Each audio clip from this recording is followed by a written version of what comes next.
할렐루야, 주님을 찬양합니다. 오늘 주시는 하나님의 말씀 창세기 39장 7절부터 18절 말씀입니다. 하나님께 죄를 지으리까 라는 제목으로 함께 말씀을 나눕니다. 자, 계속해서 요셉의 이야기입니다. 요셉이 애굽에서 하나님과 함께함으로 그 주인뿐만 아니라 그 주변에 있는 사람들이 복을 얻게 되는 이야기를 어제 나눴습니다. 자, 어제 있는 본문만 보면 요셉이 참 복되고 또 형통하고 모든 일이 잘 되는 것 같아요. 자, 그런데 오늘 이 본문에는 그에게 문제랄까 위기랄까 어려운 일이 이제 그 앞에 놓이게 됐어요.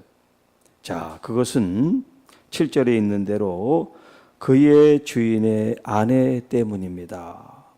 자, 그의 주인은 보디발이죠. 보디발 장군의 그 아내 이름은 나오지 않습니다. 주인의 아내로만 표기가 되고 있어요. 자, 이 아내가 뭐가 문제냐? 자, 요셉에게 끊임없이 유혹을 하고 있다는 거예요. 그래서 여기 7절에 보면 눈짓하다가 동침하기를 청했다. 그러니까 눈짓을 했다는 것은 어떤 신호를 보냈다는 거죠. 자, 그리고 노골적으로 동침하기를 청했다. 자, 이에 대해서 요셉이 거절합니다. 자기 주인의 아내에게 이르되 내 주인이 집안의 모든 소유를 간섭하지 않고 다 내 손에 위탁하였으니. 자, 이 집에는 나보다 큰 이가 없습니다. 주인 외에는 자기에게 어떤 사람도 간섭하거나 명령할 수 없는 그런 지위를 갖고 있다는 거예요. 주인이 아무것도 내게 금하지 아니하였어도 금한 것은 당신뿐입니다. 그의 아내를 소중히 할 것을 부탁했다는 거죠. 당신은 그의 아내임입니다. 그런즉 내가 어찌 이 큰 악을 행하여 하나님께 죄를 지으리까? 자, 이렇게 말을 하는데도 불구하고 이 주인의 아내라고 그러지 않고 이제 여인이라고 그럽니다. 자기가 지금 부인인 것도 누구의 남편이 있는 부인인 것도 이제 망각하고 여자로서 날마다 요셉에게 청하였다. 요셉이 듣지 아니하고 동침하지 아니할 뿐더러 함께 있지도 아니하니라. 자, 그러할 때 요셉이 그의 일을 하러 그 집에 들어갔더니 그 집 사람들은 하나도 거기에 없었다. 자, 이렇게 아무도 없는 그때에 또 이 여자가 적극적으로 이제 나오는데 요셉의 옷을 잡는 거예요. 그래서 옷을 아주 적극적으로 벗기려고 하는 그런 이제 때가 됐어요. 나와 동침하자. 그러나 요셉이 자기의 옷을 그 여인의 손에 버려두고 밖으로 나오게 됐어요. 아주 그냥 큰일 날 뻔했죠. 자, 이 여자가 그 옷을 벗겨진 것을 보고 그 집 사람들이 이제 그 집 사람들을 불러서 말을 합니다. 보라, 주인이 히브리 사람을 우리에게 데려다가 우리를 희롱하게 하는도다. 그가 나와 동침하고자 내게로 들어왔으므로 내가 크게 소리 질러서 결국 옷을 벗고 도망을 했다. 그렇게 거짓 이야기를 했어. 그리고 그의 옷을 곁에 두고 자기 주인이 집으로 돌아오기를 기다렸다. 그리고 주인이 돌아오니까 아까 했던 그 이야기를 그대로 거짓말을 남편에게 이제 한 거죠.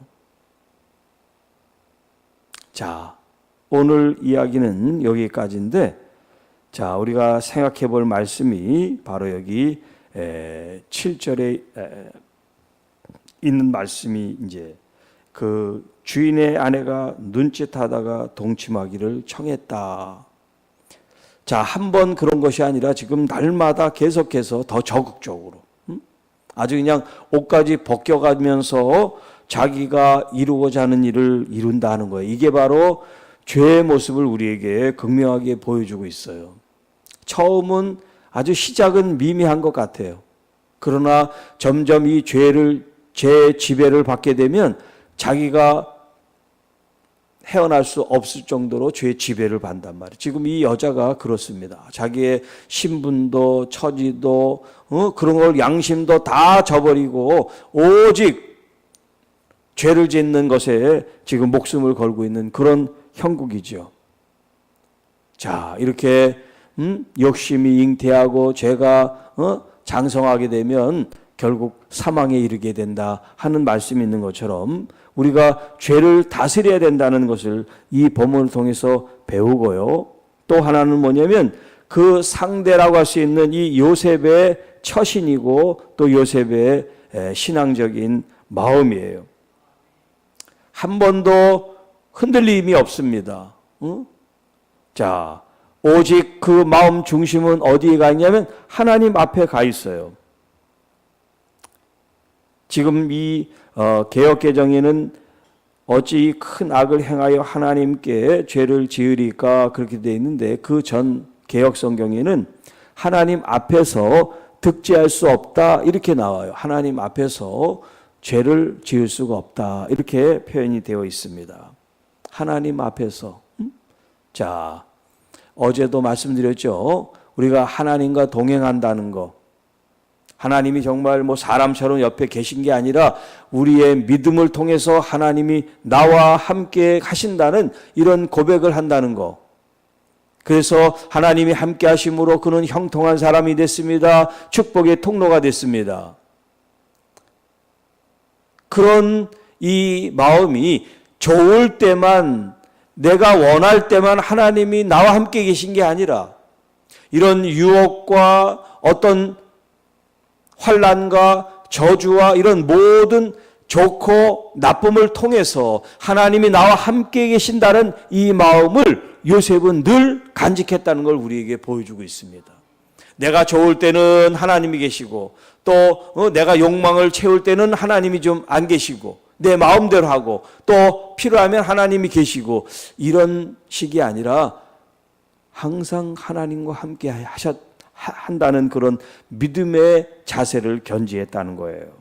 그래서 어찌 큰 악을 행하여 하나님께 죄를 지을 수가 있습니까? 우리 모두에게 이 고백, 이 표현, 이 지금 신앙 고백이 우리에게 필요한 거예요.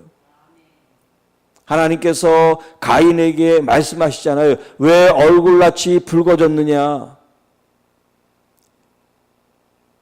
지금 죄가 문지방을 넘고 있으니까 너는 죄를 다스려라. 그렇게 하나님이 경고의 말씀을 하셨지만 들여나가 자기 동생을 돌로 쳐 죽였습니다. 여기 지금 이 요셉은 하나님 앞에서 내가 죄를 지을 수가 없습니다. 하나님께 죄를 지을 수가 없습니다. 죄를 다스리는 거죠.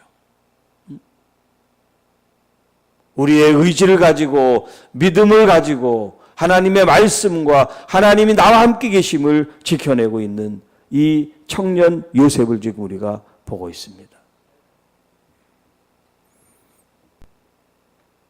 자, 이렇게 유혹이 계속 찾아올 때 흔들리고 넘어가기 쉽잖아요. 젊은 청년인데. 그럼에도 불구하고 자신의 육적인 욕망과 욕심보다 하나님과 함께 동행하고 함께 있다는 이 믿음이 더 그에게 절대적으로 큰 가치를 가지고 있고 또 그것이 자기 삶의 가장 중요한 요소이기 때문에 그 어떤 유혹에도 그가 쉽게 흔들리지 않았다라고 하는 거예요. 자, 그런데 이렇게 정의롭게 또 바르게 하나님 말씀대로 살려고 그러는데 이게 웬일입니까? 그에게 누명을 씌운단 말이에요. 하지도 않은 걸 오히려 자신이 자기를 유혹해서 옷이 벗겨진 거지. 그 아내를 범하려고 옷을 벗고 들어간 게 아니잖아요. 그런데 사람들은 누구 말을 믿겠어요? 응? 지금 이 여주인의 말을 다 듣는단 말이에요. 자기 남편까지도. 여러분, 세상 사람들이 다 내 편이 아니고 나에게 누명을 씌우고 나를 오해하고 내가 답답한 그런 환경에 처해 있을지라도 누가 보고 계시고 누가 알고 계시죠? 하나님이 알고 계시잖아요. 누명을 썼는지 억울한 일을 당했는지 하나님께서 알고 계신단 말이에요.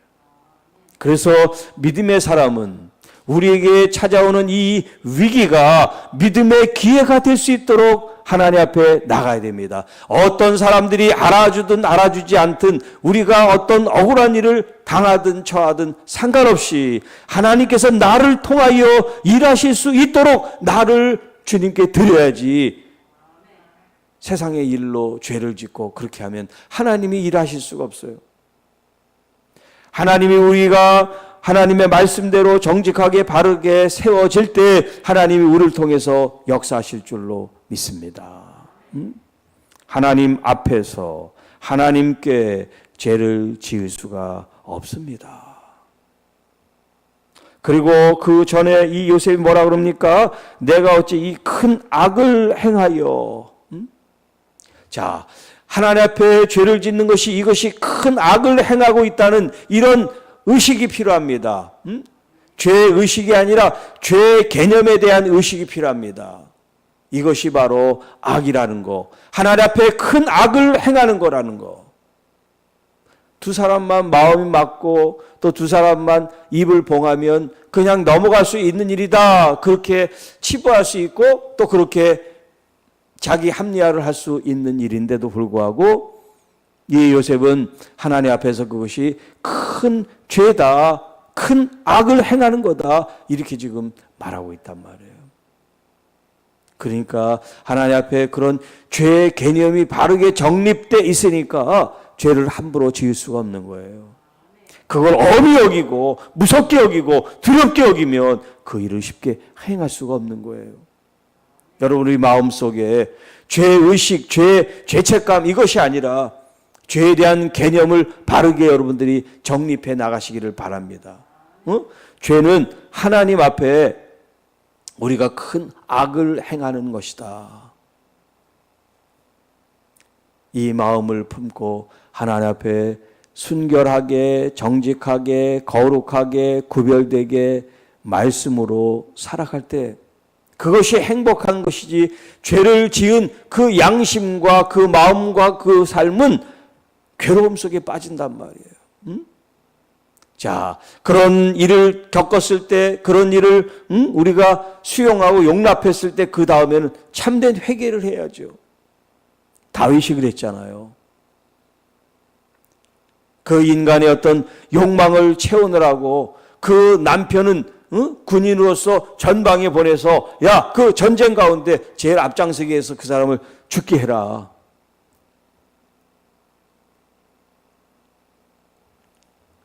결국 우리아가 죽습니다.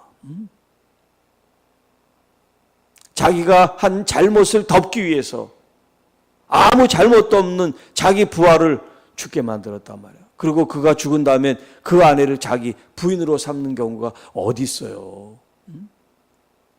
우리가 그렇게 존경할 만한 그런 다윗 왕이 그런 일을 했단 말이에요.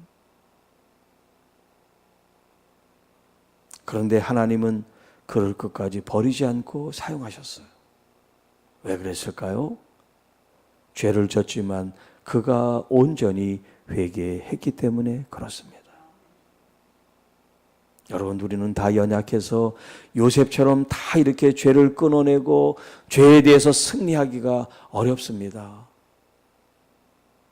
그렇지만 죄를 우리가 쉽게 생각해서 또 용서하시겠지, 회개하면 되겠지, 이런 마음으로 죄를, 악을 가볍게 생각해서는 안 되죠. 하나님이 우리를 사랑하시는 만큼, 우리를 은혜를 주시고 인도하시고 이끄시는 만큼, 그래서 내가 감사가 충만해지면 그 은혜를 알아서 내 욕망을 절제하고 이런 어떤 환경 속에서 지을 수 있는 어떤 그런 불의와 악에 대해서 우리가 그냥 방관하고 그냥 수용해서는 안 되죠. 하나님을 선택하고 하나님의 은혜와 사랑과 주님이 주신 이 말씀들을 생각하면서 나의 욕망은 죽고 나는 죽고 내 안에 그리스도께서 사십니다, 이런 고백으로 순수하고 순전하고 온전하게 주의 말씀을 따라 살아갈 수 있기를 주님의 이름으로 축복합니다. 억울한 일을 당해도, 누명을 쓰는 일이 있더라도 타협해서는 안 되고 용납해서는 안 되고 함께해서는 안 되는 게 뭐냐? 바로 죄라는 거예요. 그래서 요셉이 함께 있지도 않았다, 그런 표현을 쓰잖아요. 아마 내가 생각할 때는 그 집안에 아마 남편만 모르고 다른 사람들은 다 알았을 것 같아요. 하도 그러니까 그걸 모르겠어요. 말을 안 할 뿐이지. 그러니까 함께 있지도 않는 거야. 함께 있으면 눈짓하고 뭐하고 그냥 또 그렇게 유혹을 하니까 아예 근처도 가지 않는 거죠. 이게 바로 죄에 대해서 우리가 가져야 될 자세예요. 간 보고 괜찮네? 먹어도 죽지 않네? 이렇게 하면 안 되고, 죄는 간을 볼 필요도 없고 생각할 필요도 없고 끊어내서 나는 이제 정과 욕심이 십자가에 죽은 사람이요, 나는 그리스도로 사는 사람이요, 그렇게 여러분들이 항상 생각하고 믿음으로 믿음의 길을, 진리의 길을, 말씀의 길을 따라 주님과 함께함에 기쁨과 감사와 은혜가 넘치는 하나님의 귀한 자녀들이 되시기를 주님의 이름으로 축복합니다. 오늘 이제 벌써 11월 말의 날이고 또 이제 내일이면 새로운 달 12월의 첫날이네요. 여러분 오늘 하루 많이 춥지만 건강 잘 돌보시고 은혜 삶을 잘 유지하시다가 내일 또 우리 월상 예배를 하나님께 영광 돌리시기를 주님의 이름으로 축복합니다. 기도하겠습니다. 하나님 아버지 감사합니다. 밖에 날씨가 영하로 떨어지는 기온 속에 이렇게 찬바람을 뚫고 하나님의 은혜의 자리에 임한 하나님의 귀한 자녀들을 축복합니다. 우리 주님을 바라보며 그 어떤 죄악도 악도 우리가 끊어내며 하나님의 이 은혜와 진리와 온전한 하나님의 말씀 속에 우리를 거룩하고 분별하고 그리고 주님 앞에 아름답고 정결하고 순전한 하나님의 귀한 산 제물로서의 아름다운 삶을 살 수 있도록 성령님 도와주시옵소서. 우리가 넘어지고 쓰러지기 쉽습니다. 말씀으로 날마다 저희들을 충만하게 하시고 성령의 인도함을 받아 거룩한 자녀로, 백성으로, 교회로 주님께 영광 돌리게 하옵소서. 주님, 이 추운 날씨에 건강해지지 않도록 도와주시고 또 질병으로 하나님 앞에 간구하는 모든 우리 자녀들을 주님 깨끗한 치유의 역사를 베풀어 주시고 또 경제적으로나 여러 가지 어려움 만난 가정들 우리 하나님께서 함께 하셔서 그 모든 일들이 하나님께 아름다운 열매로 영광 돌리게 하옵소서. 이제 하나님 11개월 동안 함께 하신 하나님께 감사와 영광을 돌립니다. 2023년 이제 마지막 남은 한 달이 더 주님께 뜨겁게 더 열정적으로 믿음 안에서 아름다운 열매 채워가게 하옵소서. 우리 주 예수님의 이름으로 감사하며 축복하며 기도하옵나이다. 아멘.